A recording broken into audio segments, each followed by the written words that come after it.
దేశవ్యాపితంగా చాలా పేరు ప్రఖ్యాతుల్ని తీసుకొచ్చింది. అంతకుముందు బాహుబలి తెలుగువారికి చాలా పెద్ద పేరుని తీసుకొచ్చింది.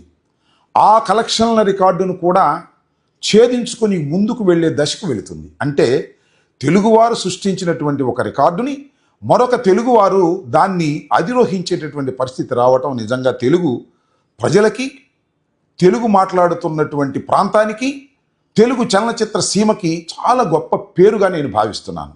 అంతకుముందు చాలా చూసాం పాన్ ఇండియా చిత్రాలు. రజనీకాంత్ దేశవ్యాప్తంగా ప్రపంచవ్యాప్తంగా చాలా కలెక్షన్ చేసినటువంటి వ్యక్తి.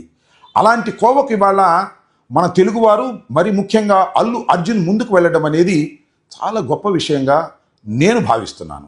అంతకు ముందు కూడా అల్లు అర్జున్ గారి కన్నా ముందు అల్లు రామలింగయ్య గారి కుటుంబం నుంచి వచ్చినటువంటి అల్లు అరవింద్ గారు చిరంజీవి గారిని కూడా పాన్ ఇండియా యాక్టర్ చేయాలనేటువంటి ఉద్దేశంతో హిందీలో కూడా సినిమాలు తీశారు.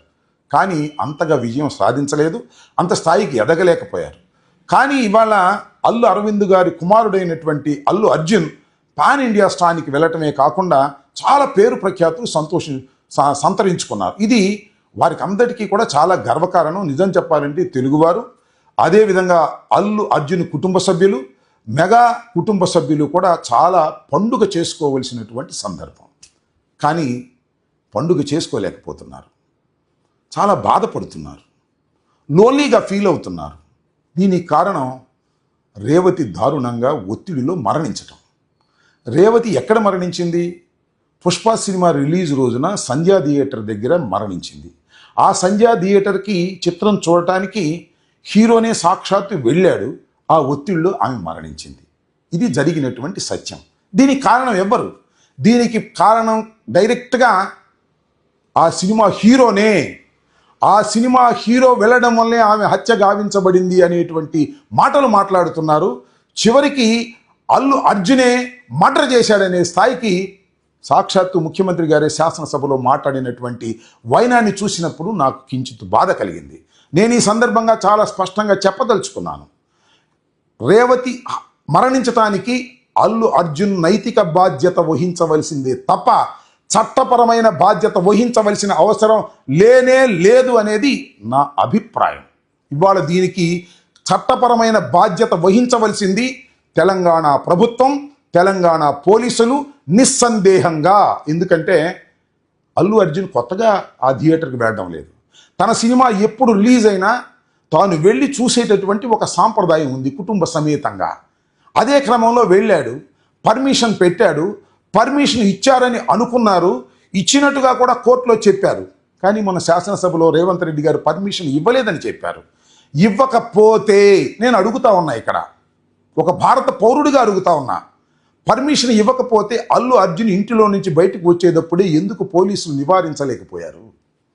ఎందుకు థియేటర్ దగ్గరికి వచ్చిన తర్వాత తలుపులు తెరిచి లోపలికి ఎందుకు ఎలవ్ చేశారు? దీనికి సమాధానం పోలీసు వారు ఇప్పుడు చెప్పాలి కదా, అప్పుడు కాదు, ఇప్పుడు చెప్పాలి. కోర్టులో కూడా చాలా స్పష్టంగా పర్మిషన్ ఉంది కాబట్టే నేను వెళ్ళానని కాగితాన్ని కూడా చూపించారు. పర్మిషన్ ఇవ్వకపోతే నోటీసుని మీరు ఇవ్వాలి కదా, మేము పర్మిషన్ ఇవ్వలేదు, మీరు ఆ థియేటర్కి వెళ్ళడానికి వీల్లేదు అని పోలీసు వారు ఆ థియేటర్ యజమానులకు కానీ హీరోకి కానీ ఇవ్వాలి. హీరోని వెళ్ళకోకుండా నియంత్రించాలి. నియంత్రించడంలో విఫలమైనటువంటి పోలీసు వారు ఇవాళ చాలా మాటలు చెప్తున్నారు. రేవంత్ రెడ్డి గారు శాసనసభలో మాట్లాడిన తర్వాత నాకు ఆశ్చర్యం వేసింది ఏంటంటే, అల్లు అర్జున్ 302లో ముద్దాయి అనే పద్ధతుల్లో మాట్లాడుతున్నారు, మర్డర్ చేశాడనే పద్ధతుల్లో మాట్లాడుతున్నారు. ఎలా మర్డర్ అవుతుంది అది? There is no negligence in the part of hero, there is no intention in the part of hero. అలాంటి ఇంటెన్షన్ లేని, అదేవిధంగా నెగ్లిజెన్స్ లేనటువంటి అల్లు అర్జున్ని ఒంటరి వాడిని చేసి వేధించాలనేటువంటి ప్రయత్నం ఇవాళ తెలంగాణ ప్రభుత్వం, రేవంత్ రెడ్డి గారు, కాంగ్రెస్ పార్టీ, ఒక సెక్షన్ ఆఫ్ మీడియా, విశ్లేషకులు అని చెప్పబడుతున్న కొందరు ఒక్కసారిగా మీదపడి మనశ్శాంతి లేకోకుండా అల్లు అర్జున్ని చేయటం నాకు చాలా బాధ కలిగిందని మనవి చేస్తున్నా. అల్లు అర్జున్ నాకేమీ మా పార్టీ వాడు కాదు, నాకేమీ సంబంధం లేదు. అయినా కూడా ఒక అన్యాయంగా, అక్రమంగా ఒక హీరోని, తెలుగు హీరోని, పేరు ప్రఖ్యాతులు తీసుకొచ్చిన హీరోని ఇబ్బంది పెడుతున్నప్పుడు మాట్లాడటం ఒక భారత పౌరుడిగా నా ధర్మంగా నేను భావిస్తున్నాను. దీన్ని తీవ్రంగా నేను ఖండిస్తున్నానని కూడా ఈ సందర్భంగా చెప్పదలుచుకున్నాను. అవునండి, తప్పే ఉంది. ఆయన జైలుకి వెళ్ళాడు, తీసుకువెళ్ళారు, ఒక రాత్రి జైల్లో నిర్బంధించారు. చట్ట ప్రకారంగా బెయిల్ తీసుకుని బయటకు వచ్చాడు. వస్తే అందరూ తోటి హీరోలు వెళ్ళి పలకరించారు. పలకరిస్తే తప్ప? పలకరిస్తే అది ఘోరమా? పలకరించడం ఏమైనా నేరమా? పరామర్శించడం ఏమన్నా తప్ప? అదేమంటే ఆయన కాలు ఇరిగిందా, చెయ్యి ఇరిగిందా, కిడ్నీ పోయిందా అంటే కాలు, చెయ్యి, కిడ్నీ పోతేనే వెళ్ళి పలకరిస్తారా? ఒక హీరో చెయ్యని నేరానికి జైలుకి వెళ్ళి వస్తే పలకరించడం వారి ధర్మమని భావించారు, వెళ్ళారు. ఈ పలకరించిన వాళ్ళంతా రేవతి కుటుంబాన్ని పలకరించడానికి వెళ్ళలేదంటే వాళ్ళకి ఆ బాధ్యతగా వాళ్ళు ఫీల్ కాలేదు. That is their prerogative. మీరెవరు మాట్లాడటానికి అంటున్నా? ప్రభుత్వం వారికి చేయవలసిన సహాయం చేయాలి. ఇవాళ అల్లు అరవింద్ గారు కానీ, అల్లు అర్జున్ గారు కానీ ఆ కుటుంబానికి కావాల్సినటువంటి కార్యక్రమాలు మేము చేస్తామని ప్రామిస్ చేశారు. అయితే మీరు ఎందుకు మాట్లాడలేదు, మీరు ఎందుకు వెళ్ళలేదు అంటే ఎట్లా మాట్లాడతారు, ఎట్లా వెళ్తారు? చట్ట ప్రకారం కోర్టులో కేసు ఉన్నప్పుడు వారి లీగల్ టీం ఏ విధంగా చెబుతుందో ఆ విధంగా ముందుకు వెళ్తారు. 25 లక్షలు ఇవ్వడానికి ఏమన్నా వెనుకాడతారా, లేకపోతే ₹1 కోటి ఇవ్వడానికి ఏమన్నా వెనుకాడతారా? ఇది ఆలోచించుకోవాలని కూడా మనవి చేస్తున్నా. ప్రధానమైనటువంటి కారణం ఏమిటి ఇవాళ అల్లు అర్జున్ మీద ఇంత పెద్ద ఎత్తున ప్రభుత్వం కానీ, పోలీస్ యంత్రాంగం కానీ, విశ్లేషకులు కానీ, మీడియా కానీ దాడి చేయడానికి ప్రధానమైన కారణం ఏంటి? ఒకటే చెప్పండి నాకు.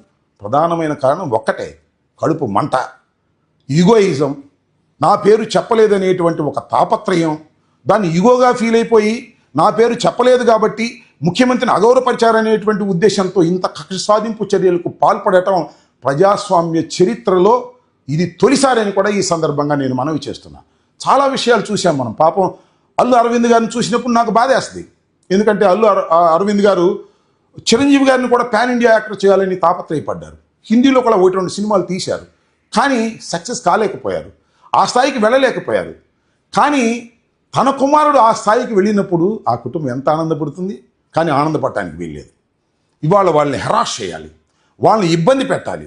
ఎందుకంటే మమ్మల్ని లెక్క చేయట్లేదు, మా ప్రభుత్వాన్ని లెక్క చేయట్లేదు. సినిమా యాక్టర్లు, హీరోలు తెలంగాణలో నివసిస్తున్న వారు మా ప్రభుత్వాన్ని లెక్క చేయటం లేదు, మాకొచ్చి సలాములు పెట్టడం లేదు, మాకు గులాములు కావడం లేదు అనేటువంటి ఉద్దేశంతో వారి మీద యాక్షన్ తీసుకోవాలని చట్టాన్ని అడ్డం పెట్టుకొని యాక్ట్ చేసే విధంగా మీరు ప్రవర్తిస్తున్నారంటే ఇది చాలా దురదృష్టం అని మనం చేస్తున్నాం. ఇవాళ అల్లు అర్జున్ గారి ప్రెస్ మీట్ చూశాను, అల్లు అరవింద్ గారి ప్రెస్ మీట్ చూశాను. వాళ్ళు కొన్ని పరిధులు దాటి మాట్లాడలేరు, మాట్లాడకూడదు కూడా. చాలా తెలివిగా మాట్లాడుతున్నారు, చాలా ధర్మంగా మాట్లాడుతున్నారు. ఎందుకంటే కోర్టులో పెండింగ్లో ఉంది కేసు, తాత్కాలికమైన బెయిల్ మీదే ఉన్నారు. కాబట్టి వారు మాట్లాడటం ఎంతవరకు మాట్లాడాలో అంతవరకే వారు మాట్లాడుతున్నారు.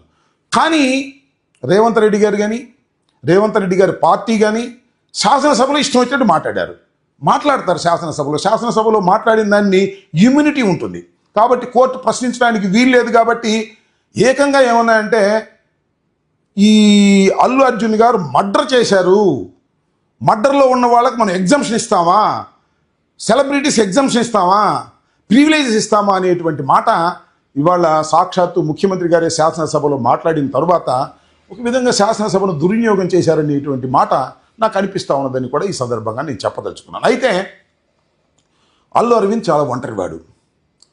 అందువల్ల అల్లు అర్జున్ని,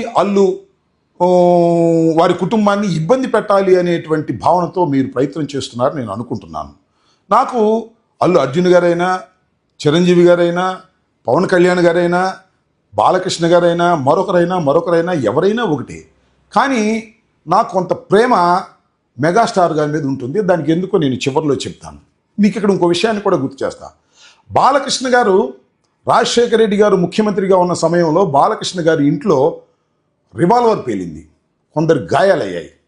కానీ ఆ ప్రభుత్వం ఎలా ప్రవర్తించింది? ఒక ధర్మంగా, ఒక మర్యాదగా ఆయన మీద కేసు బుక్ చేసి ఒక పద్ధతి ప్రకారం నడుచుకున్నటువంటి విషయం కక్షపూరితంగా వ్యవహరించలేదని ఆ రోజున రాజశేఖర రెడ్డి గారికి ప్రశంసలైందని కూడా ఈ సందర్భంగా నేను మనవి చేస్తున్నాను. ఆ విధంగా ప్రవర్తించాలి. వాళ్ళు కేసు పెట్టారు, పెట్టినప్పుడు తీసుకువెళ్ళాలి, కోర్టులో ప్రొడ్యూస్ చేయాలి, బెయిల్ వస్తే వదిలిపెట్టాలి. కేసు కోర్టులో ప్రొడ్యూస్ చేశారు, బెయిల్ రాకోకుండా నివారించారు, బెయిల్ వచ్చినా కూడా ఆ రాత్రి అక్కడే బంధించే కార్యక్రమం చేశారు. ఇదంతా చూస్తున్నప్పుడు ఒక కక్షపూరితమైనటువంటి పద్ధతుల్లో రాష్ట్ర ప్రభుత్వం వ్యవహరించిందనేటువంటి మాట ప్రతి వారి మనసుల్లో ఉండిపోయిందనే విషయాన్ని కూడా ఇక్కడ నేను చాలా స్పష్టంగా మీ ద్వారా రాష్ట్ర ప్రజానీకానికి చెప్పదలుచుకున్నాను. ఇంకొక విషయాన్ని కూడా ఇక్కడ చెప్పాలి. సరే, మెగాస్టార్ అంటే ఎందుకు మీకు అభిమానం అని మీరు అడగొచ్చు. నేను ఇందాక చెప్పాను, మెగాస్టార్ చిరంజీవి గారు ఒకానొక సందర్భంలో, అదేమిటంటే ఆ రోజు తెలుగుదేశం పార్టీ అధికారంలో ఉన్నప్పుడు ముద్రగడ పద్మనాభం గారు రిజర్వేషన్ల కోసం పోరాటం చేస్తూ నిరాహార దీక్షలో కూర్చున్నప్పుడు ఆ నిరాహార దీక్షను భగ్నం చేసి ఆయన్ని పట్టుకు వెళ్ళి ఒక ఆసుపత్రిలో బంధించి చిత్రహింసలకు గురి చేస్తున్న రోజున మేమందరం సమావేశం ఏర్పాటు చేయాలి కాపులు అందరం అనే ఉద్దేశంతో ఆ రోజున దాసరి నారాయణరావు గారిని, అదేవిధంగా చిరంజీవి గారిని, అదేవిధంగా బొత్స సత్యనారాయణ గారిని, ఇలాంటి ప్రముఖులందరినీ పిలిచి ఒక పెద్ద సమావేశాన్ని హయత్ హోటల్లో మేము నిర్వహించాం. ఆ రోజున చిరంజీవి గారు రావాల్సిన అవసరం లేదు. ఇది సినిమా యాక్టర్, ఒక కులానికి సంబంధించినటువంటి అంశం. అయినా ధైర్యంగా ఆ రోజున వచ్చాడు. ఈ ప్రభుత్వం చేస్తున్నది తప్పు అని దాసరి నారాయణరావు గారితో గొంతు కలిపినటువంటి వ్యక్తి చిరంజీవి గారు. అందువల్ల చిరంజీవి గారు అంటే మాకు చాలా గౌరవమని మనం చేస్తున్నాం. పార్టీలు వేరు కావచ్చు, మరొకటి కావచ్చు, కానీ ఆ రోజున దాసరి నారాయణరావు గారి వాళ్ళు లేరు. దురదృష్టవశాత్తు ఆయన ఉంటే పరిస్థితులు మరొక రకంగా ఉండేవని కూడా ఈ సందర్భంగా నేను మనవి చేస్తున్నాను. ధైర్యంగా ముందుకొచ్చి మాట్లాడగలిగిన శక్తి సామర్థ్యాలు ఉన్నటువంటి వ్యక్తి దాసరి నారాయణరావు గారు స్వర్గీయులైపోయారు. ఇవాళ ఆ రోజున చిరంజీవి గారు వచ్చారు, మాకు చాలా సంతోషం. అలాంటి సందర్భంలో క్రిటికల్ పొజిషన్లో చిరంజీవి గారు వచ్చి నోరెత్తి ప్రభుత్వానికి వ్యతిరేకంగా మాట్లాడగలిగారు. దట్ ఈస్ శభాష్ అని కూడా ఆ రోజున మేము అందరం కూడా అనుకున్నామని కూడా ఈ సందర్భంగా నేను మనవి చేస్తున్నాను. ఇంక రెండో అంశానికి వచ్చినప్పుడు మరి పవన్ కళ్యాణ్ గారు, సరే ఆయన మా పార్టీ కాదు, మాకు రాజకీయ ప్రత్యర్థి అయినంత మాత్రాన నేనేదో ఘాటుగా విమర్శిస్తున్నానని దయచేసి మీరు అనుకోవద్దని కూడా ఈ సందర్భంగా మనవి చేస్తున్నాను. ఈ సందర్భంలో ఖచ్చితంగా పవన్ కళ్యాణ్ గారు నోరు మెదపాలి. ఇంతకుముందు మెదకపోతే మెదకపోవచ్చు, మీకు మీ కుటుంబ తగాదాలు ఉంటే ఉండొచ్చు, లేదా అల్లు అర్జున్ కాంగ్రెస్ పార్టీ అభ్యర్థికి సపోర్ట్ చేయడానికి వెళ్ళాడనేటువంటి ఒక భావన మీకు ఉంటే ఉండొచ్చు, కానీ ఇది అలాంటి సందర్భం కాదని మనం చేస్తున్నాం. నిన్న రేవంత్ రెడ్డి గారు కానీ కాంగ్రెస్ ప్రభుత్వం కానీ ఏం చెప్పారు? టిక్కెట్లు ధరలేక పెంచాం, మీకు ప్రివిలేజెస్ ఉండవు అని చాలా నిర్మోహమాటంగా చెప్పినటువంటి సందర్భంలో కూడా పవన్ కళ్యాణ్ గారు ఒక సినిమా నటులు, హీరో, ఒక ఉప ముఖ్యమంత్రిగా ఒక రాష్ట్రంలో ఉన్నటువంటి వ్యక్తి, ఆయన స్పందించకపోవటం చాలా అన్యాయం అని కూడా ఈ సందర్భంగా నేను చెప్పదలుచుకున్నా. ఒకానొక సందర్భంలో వైఎస్ఆర్ కాంగ్రెస్ పార్టీ అధికారంలో ఉన్నప్పుడు టిక్కెట్ల ధర పెంచడానికి వీల్లేదు అని ప్రభుత్వం నిర్ణయం తీసుకున్నప్పుడు ఏం మాట్లాడారు పవన్ కళ్యాణ్ గారు? ఒకసారి గుర్తు చేసుకోండి. డిమాండ్ అండ్ సప్లైతో సంబంధించినటువంటి అంశం, దానిలో ప్రభుత్వం ఎందుకు ఏలు పెడుతుంది అని గర్జించారు.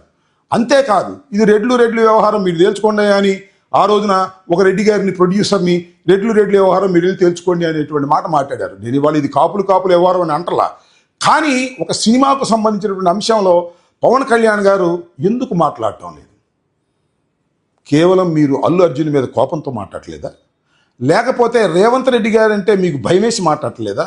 న్యాయం మాట్లాడవలసినటువంటి ధర్మం మీకు లేదా?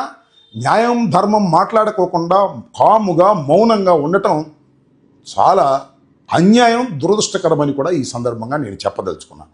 ఈ సందర్భంగా నేను చాలా స్పష్టంగా చెప్పదలుచుకున్నది ఏమిటంటే, రేవతి మరణం చాలా విచారకరం. రేవతి గారి మరణం కానీ, ఆ కుమారుడు ఆ స్థితిలో ఉండటానికి కానీ ఖచ్చితంగా అల్లు కుటుంబం, అల్లు అర్జున్ సినిమా ఫీల్డ్ నైతిక బాధ్యత వహించవలసిందే తప్ప, చట్టపరమైన బాధ్యత వహించవలసింది రాష్ట్ర ప్రభుత్వం, పోలీసు యంత్రాంగమే తప్ప మరొకరు కాదు అనే విషయాన్ని చాలా స్పష్టంగా నేను ఇక్కడ చెప్పదలుచుకున్నానని కూడా మనవి చేస్తున్నాను. అంతేకాదు, జైలు నుంచి విడుదలైన తర్వాత అల్లు అర్జున్ గారు ప్రవర్తించినటువంటి తీరు చాలా తెలివిగా ప్రవర్తించారు, చాలా ధర్మంగా ప్రవర్తించారు. ఎంతవరకు మాట్లాడాలో అంతవరకే మాట్లాడారు. వారు ఎంత ఆవేదన చెందుతున్నారో నిన్న నేను చూసినటువంటి ప్రెస్ మీటు బట్టి నాకు అర్థమవుతుంది ఏంటంటే, కక్కలేక మింగలేక బాధపడుతున్నారు. వారు ఏకాకులని మాత్రం మీరు దయచేసి అనుకోకండి. పరిస్థితులు విషమిస్తే వారు మరింత శక్తిమంతులు అవుతారనేది కూడా గుర్తుపెట్టుకోండి. చాలామంది సినిమా యాక్టర్లు కూడా కాముగా ఊరుకుంటున్నారు. మీకు ఆ పరిస్థితి వస్తే ఏంటో ఆలోచించుకోండి. అందరూ ఐక్యంగా దీన్ని ఆలోచించండి. దీనిలో ఈశాన్ మాత్రం కూడా తప్పు లేని హీరోని ఒత్తిడి పెట్టి, ఇబ్బంది పెట్టి ఏదో చేయాలని ప్రయత్నం చేయటం ప్రభుత్వానికి మంచిది కాదు. సరే, పోలీస్ యంత్రాంగం అంటారా? ముఖ్యమంత్రి గారు ఏం చెప్తే అది చెప్పడానికి సిద్ధంగా ఉండేటటువంటి యంత్రాంగాలు ఇక్కడైనా అక్కడైనా ఎక్కడైనా కూడా పోలీసు వారు కూడా చెప్తున్నారు ఇవాళ ఆయనదే తప్పని. ఏదో 302 లాగా మాట్లాడుతున్నారు. It is not a 302. అసలు ఆయనకి ఏమీ తెలియదని చాలా స్పష్టంగా చెప్పాడు. నాకు తెలియదు, చనిపోయిన విషయం కూడా నెక్స్ట్ డేకి తెలిసింది అని. ఇలాంటి అన్యాయమైనటువంటి ఆరోపణలు శాసనసభాముఖంగా చేసి ఆయన ఇబ్బంది పెట్టాలని ప్రవర్తించడం. అల్లు అర్జున్ గారి ఇంటి మీద ఓయుజేఏసీ పేరుతో దాడి జరగటం, ఇంటి లోపలకు ప్రవేశించి కుండీలు పగలగొట్టడం, హింసను సృష్టించడం అనేది ప్రజాస్వామ్యవాదులందరూ కూడా ఖండించాలని నేను భావిస్తూ ఉన్నా. వారు విద్యార్థులను నేను అనుకోవటం లేదు, వారు గూండాలని నేను భావిస్తున్నాను. ఎందుకంటే రేవంత్ రెడ్డి గారు శాసనసభలో ఆవేశపూరితమైనటువంటి ఉపన్యాసం చేసి ఎప్పుడైతే అల్లు అర్జున్ మీద నిప్పులు చెరిగారో, ఆ నిప్పులు చెరిగిన తర్వాత కొందరు గూండాలు ఈ విధమైనటువంటి చర్యకు పాల్పడ్డారని నేను భావిస్తున్నాను. ఇది శ్రేయస్కరం కాదు. హైదరాబాద్ అనేది ఒక అంతర్జాతీయమైనటువంటి సిటీగా ఆవిర్భవిస్తున్నటువంటి ఈ తరుణంలో ఇలాంటి దౌర్జన్యకాండాలు చేయటం వలన హైదరాబాద్ పేరు ప్రఖ్యాతులు పోతాయి. చట్టపరంగా యాక్షన్ తీసుకోవడానికి కావాల్సినటువంటి అన్ని ఏర్పాట్లు రేవంత్ రెడ్డి గారు చేస్తున్నప్పుడు ఈ విధంగా దౌర్జన్యం చేయటం, బెదిరించడం అనేది సమంజసం కాదు. అందరూ ప్రాంతాలకు అతీతంగా అందరూ ప్రజాస్వామ్యవాదులు దీన్ని ఖండించాలని నేను ఈ సందర్భంగా విజ్ఞప్తి చేస్తున్నాను. ధన్యవాదాలు.